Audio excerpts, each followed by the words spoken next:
Piero della Francesca has been seen as one of the mystery men of Western art, a painter of enigmatic images rendered with mathematical precision and monumental vision, but which are often strange and elusive, haunting even. He was overlooked for centuries and subsequently was seen as a precursor to the achievements of Leonardo, Michelangelo and Raphael. But he's now recognised as their equal.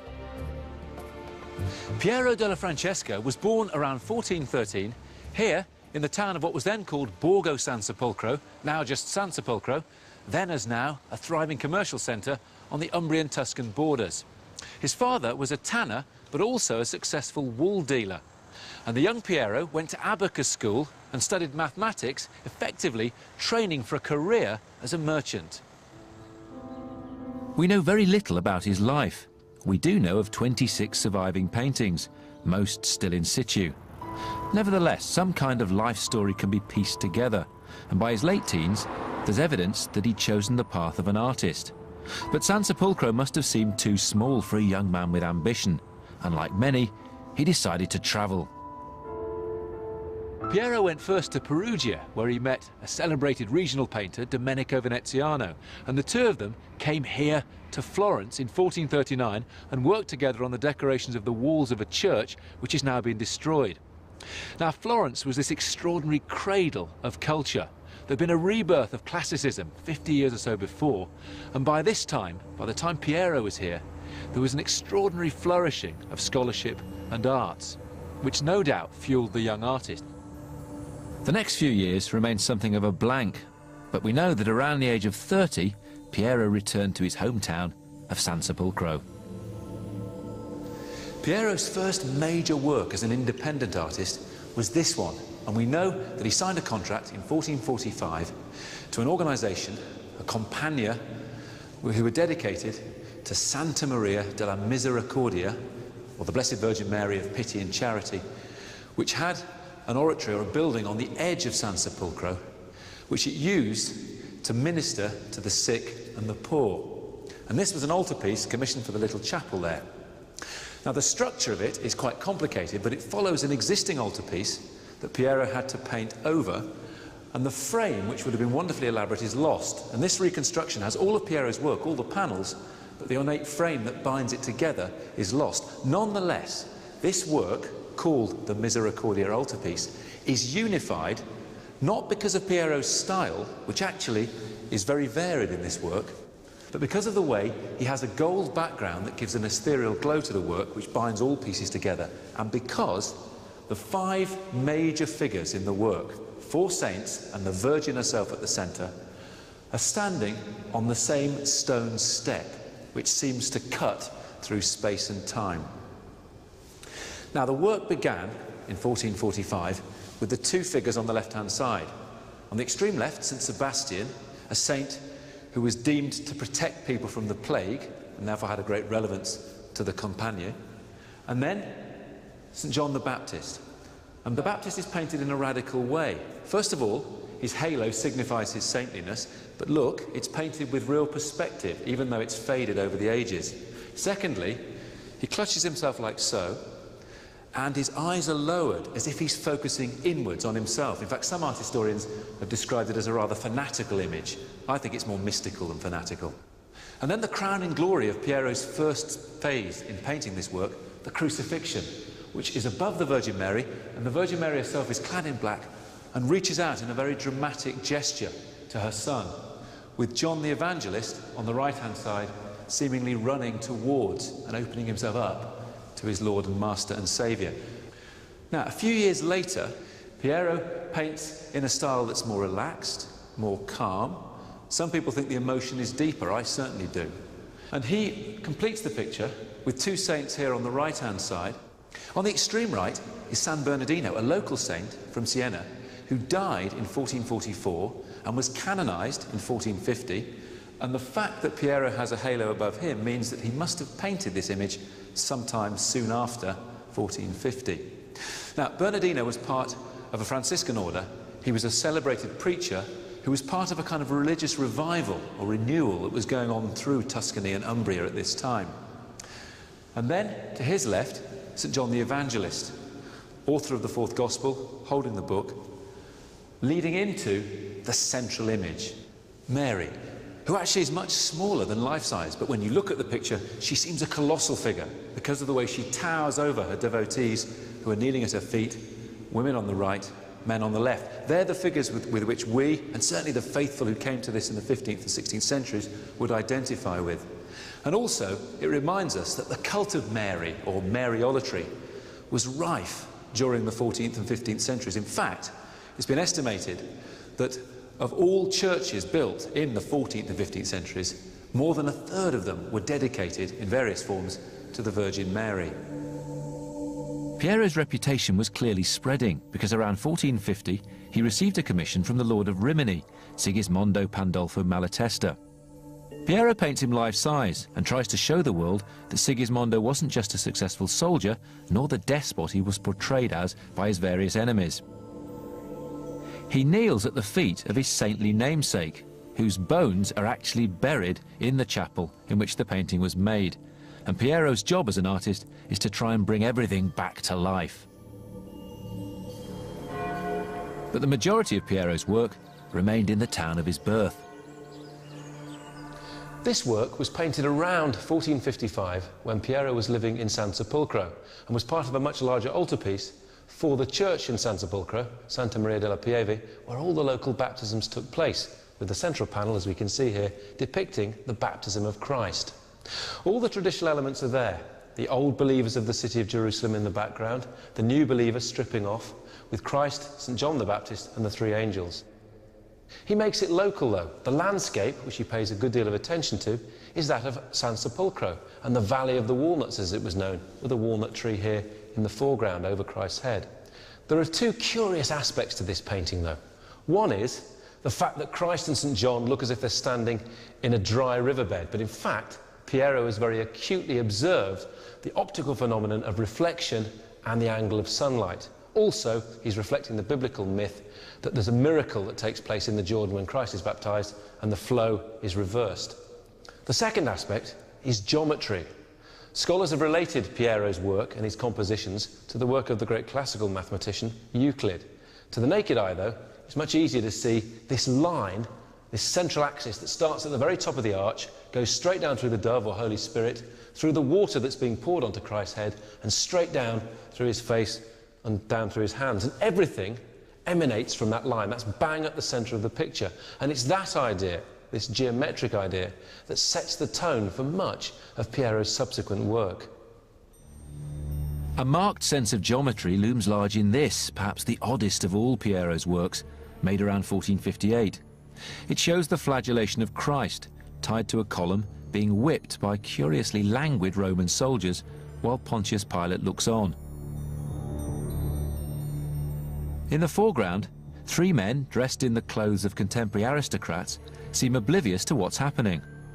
There have been numerous interpretations of the work and its iconography, the most interesting of which relates the three men to diplomats in the conflict between Christendom and the Turks.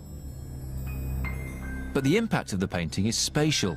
It's like a giant chessboard on which the figures have been placed, and the perspective is so elaborately worked out that it can actually be reproduced in plan and elevation, creating a claustrophobic stage set in which a brutal ritual nonchalantly takes place. In 1458, Piero comes here to Rome to decorate the papal apartments of Pius II, work which was subsequently covered up a few decades later by Raphael. But then, according to reports, Piero hears news that his mother's died, so he returns back north to San Sepolcro. It seems likely that sometime soon after the death of his mother, Piero began to work on one of his most celebrated and popular images, this one, the Madonna del Parto. Now, the Madonna del Parto means the Madonna of the Delivery, which is slightly a misnomer because she's not giving birth here, but is clearly in a heavily pregnant state. And the work resides in the small hill town of Monturchi, about 6 miles or so from San Sepolcro, and it was in a church where there was an altarpiece already in existence, and Piero painted this fresco over it, and it's now been moved to a rather drab school building behind protective glass to protect it from all the pilgrims who come from all over the world to look at it. Essentially, it's an image of revelation. The two angels on either side of the Virgin pull open this canopy or tent to reveal her, And at the same time, it mirrors the gesture that she's making with her hand, pointing to her womb, the idea of what's inside and what is about to burst forth, which in turn rhymes with this amazing space that Piero has created from the canopy behind her. And this idea of flip rhythms and rhymes in the painting is wonderfully exemplified with the two angels, who in fact, if you look at, are a mirrored image, one of the other. And this stems from the fact that Piero seems to have used the same cartoon or drawing, sketch, from one to the other, but just reversed it. And he's done the same with the colours of their robe and their wings, this browny red and green. The heart of the picture, and the dominant, most dramatic central image, is the opening in the Virgin's dress, to which she points. And we read this in two ways. Firstly, vaginal. This is the opening through which Christ will be born. But we also read it as a wound. And in a way, this anticipates or prophesies Christ's wounds on the cross. So in an image of birth, death is also present. But Mary, as the carrier of the Christ child, is also a symbol of hope, because through the birth of Christ, people will be saved. It's a route to salvation and redemption. People come from all over the world to look at this image, but its power is enhanced by our knowledge of what it was originally intended for. When it was there as an altarpiece in a church, it formed part of a cult that had developed in the 14th century throughout Tuscany and then into Umbria, where pregnant women would come to pray in front of images like this for the safe delivery of their child. And those who couldn't conceive came to pray for fecundity or fertility, that they might themselves have children. And when we look at this image and we compare it, say, to other images that Piero's made of the Virgin Mary, it seems more personalised, less generalised. And we can't help but think that this might have something to do with his own relationship to his mother and his state of mind after her death. The Madonna del Parto is perhaps Piero's most explicitly personal painting, but it was soon to be eclipsed by the most ambitious work of his entire life.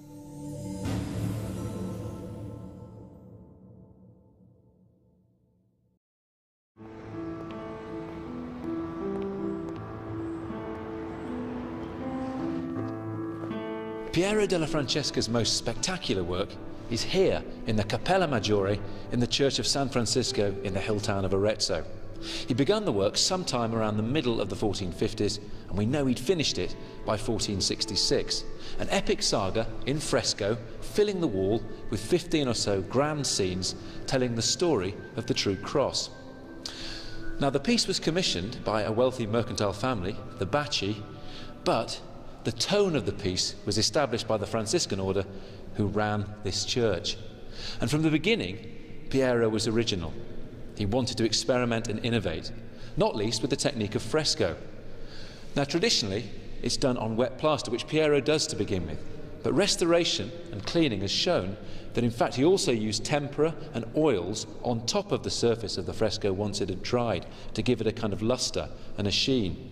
Tragically, in the 19th century, these frescoes were badly restored and there was damp in them, and so some of them have been obliterated, but there's still enough here for us to see quite what an achievement it is.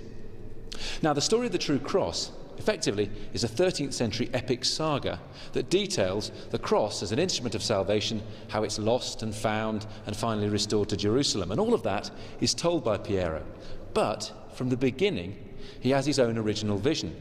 So he starts right at the top with something totally from his own imagination. That is, the aging Adam and Eve talking to their three children about the consequences of their original sin, from which, of course, salvation springs in the form of the cross. And from then on in, it's a saga really of hunt the cross in various forms, in the various images that he paints. Historians tell us that a contemporary audience would have made immediate sense of this work, but I find it an amazingly complex experience, where your eyes are drawn from left to right, from right to left, up and down, and crossways. And it seems to me there's the logical mind of a rather complex mathematician at work here. What I like is how you start to make these extraordinary juxtapositions, the most powerful of which are the two vast battle scenes that are on the lowest walls that in fact are closest to the viewer. Starting on the far wall with an image of Constantine, the first Christian emperor, defeating the infidel who scramble out of the river and off into the distance without any violence at all. All he does is show the cross to them. And rather than using military might, a miracle has taken place. On this wall, mirroring the non-battle scene we've just seen over there, Piero produces one of the most powerful depictions of a battle, I think, anywhere in Italian art. It reveals itself to you in different ways and in different facets every time you look at it. For a start, Piero seems to have done 7 or 8 layers deep of soldiers, 3 or 4 of which you could say are unnecessary, but he wants to marshal this idea of chaos. And when you look at the work, you see extraordinary images, expressions of fear, of anger, of humility, odd vignettes, like the limbs of a figure on the extreme left-hand side, bent at the knee and framing a head that's been decapitated. And it's one of those works that seems both intensely personal as well as universal. And in fact, we know that Piero may have witnessed the celebrated Battle of Anghiari in 1440 when the Milanese fought the Florentines, but also we do know that in 1453 he was issued with a crossbow by the commune of San Sepolcro in case he needed to fight in a battle against the Neapolitans. And so this sense of claustrophobia and of being involved is probably the result of some kind of direct experience. The real impact of this work, though, through its ambition, through its scale, through its drama, through its sheer bravura, is that it seems to push Piero della Francesca right to the forefront of Italian and indeed Western art, even though it was centuries before that genius was fully recognised. As far as we can tell, Piero remained unmarried and childless.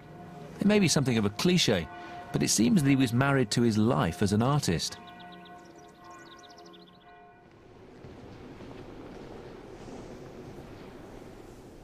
In 1459, this large building was given over to the people of San Sepolcro as a meeting place, and Piero della Francesca, as already the most distinguished artist in town, was given a commission to produce a work of art, and this is the result. Now, most works of art in places like this are explicit depictions of civic virtue. This, though, is almost unique because it's a religious subject matter and one of the most difficult, the resurrection of Christ, which is alluded to in the Gospels but not explicitly described. Now, why would Piero do that? Well, I think the most obvious answer is because here he is, having burst out of the Holy Sepulchre, burst out of the tomb, and of course San Sepolcro is named after the sepulchre, and the myth is that fragments from Christ's tomb were brought here in the 1st or 2nd century after his death. Piero's approach to depicting the resurrection is highly individual, highly original. We're down below, perhaps 6 or 7 feet from the bottom of the work. We look up to it. What we're confronted by initially are the 4 soldiers, some sleeping, one shielding his eyes as if he can't bear to look at that which we are looking at. But then we see the Holy Sepulchre. Now, there's an element of mystery here because we can't see how Christ has got out. We can't see if the lid of the sepulchre has been pushed to one side. And in a way, Piero manages to maintain the mystery of the resurrection by not showing us too much. On the other hand, when he shows us Christ, he shows us a huge amount, a muscular figure, credible, believable, as if one of us, although slightly larger than us, larger than life. But also, he shifted the perspective again, because it's as if, when we look at Christ, we're on the same level as him. He's painted Christ as if he shares the same plane. And by doing that, he suggests a real man having broken through death, rather than the sometimes fairy story-like depictions you get of Christ floating upwards above the tomb. And then look at Christ's eyes. This is the most extraordinary thing, I think, about the painting. He confronts us. They're hypnotic. This isn't the image of a gentle saviour. This is the image of someone who's gone through the night, who for 3 days has been wrestling with death and has finally conquered. And he holds the standard of the red cross that symbols his triumph over death. On the left-hand side, there are trees with no leaves on. On the right-hand side, the trees do have leaves. And that's a much flatter path. This is a much more rugged and steep path. And there's a choice being given here. And it's a moral painting. You have 2 choices. You can take the easy way that doesn't lead anywhere in particular, or you can take the hard slog, the passage of virtue. And this, I think, is the point of having the painting in this particular context. Because in the next room, this is where meetings took place and also where judgments were made. And in a way, Piero is using the central image of Christianity, the resurrection, as a way more practically of saying to people, judges and those who are about to be judged, to choose the more difficult but the virtuous path.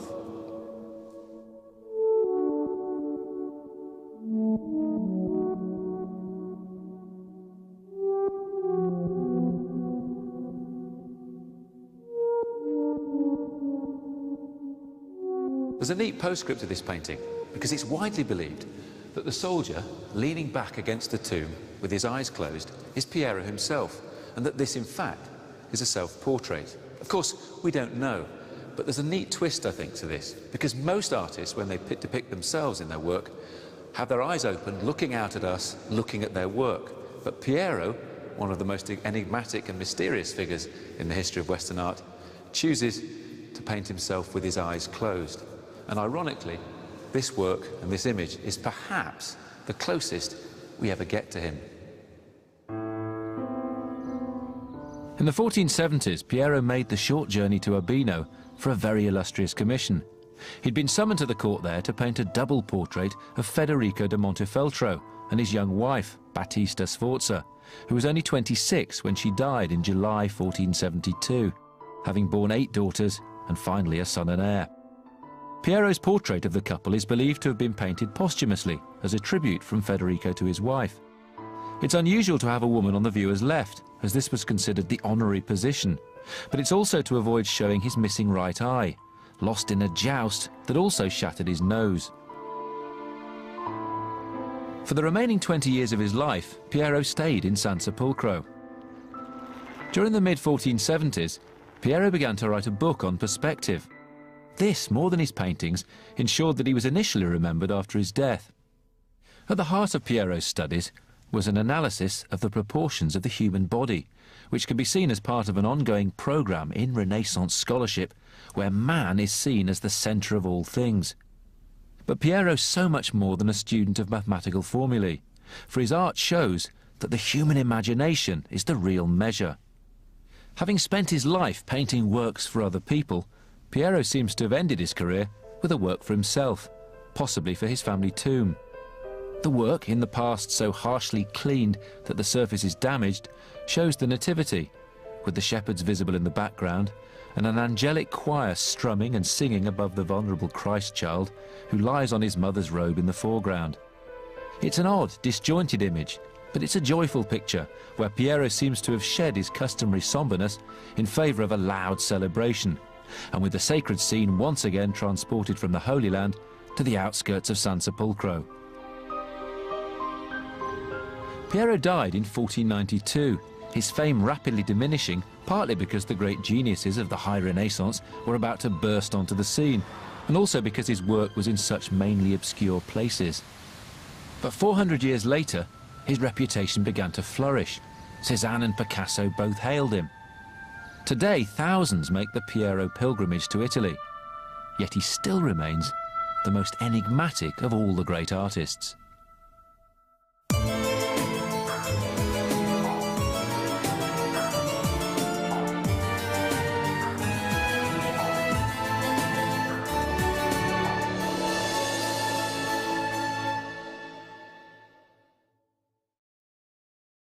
Or the Blessed Virgin Mary of Pity and Charity, which had an oratory or a building on the edge of San Sepolcro, which it used to minister to the sick and the poor. And this was an altarpiece commissioned for the little chapel there.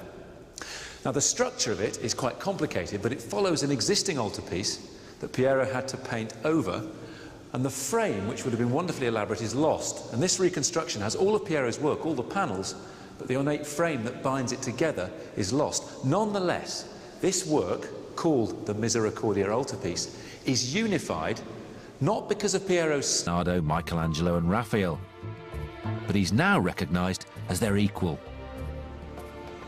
Piero della Francesca was born around 1413 here in the town of what was then called Borgo San Sepolcro, now just San Sepolcro, then as now a thriving commercial centre on the Umbrian-Tuscan borders. His father was a tanner, but also a successful wool dealer. And the young Piero went to abacus school and studied mathematics, effectively training for a career as a merchant. We know very little about his life. We do know of 26 surviving paintings. Classicism, 50 years or so before, and by this time, by the time Piero was here, there was an extraordinary flourishing of scholarship and arts, which no doubt fueled the young artist. The next few years remained something of a blank, but we know that around the age of 30, Piero returned to his hometown of San Sepolcro. Piero's first major work as an independent artist was this one, and we know that he signed a contract in 1445 to an organisation, a Compagnia, who were dedicated to Santa Maria della Misericordia. Most still in situ. Nevertheless, some kind of life story can be pieced together, and by his late teens, there's evidence that he'd chosen the path of an artist. But San Sepolcro must have seemed too small for a young man with ambition, and like many, he decided to travel. Piero went first to Perugia, where he met a celebrated regional painter, Domenico Veneziano, and the two of them came here to Florence in 1439 and worked together on the decorations of the walls of a church which has now been destroyed. Now, Florence was this extraordinary cradle of culture. There'd been a rebirth of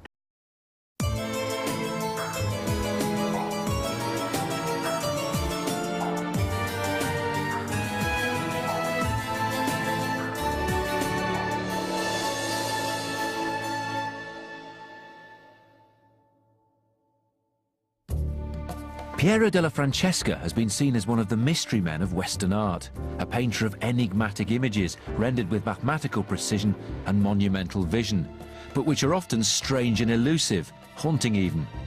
He was overlooked for centuries and subsequently was seen as a precursor to the achievements of Leonardo.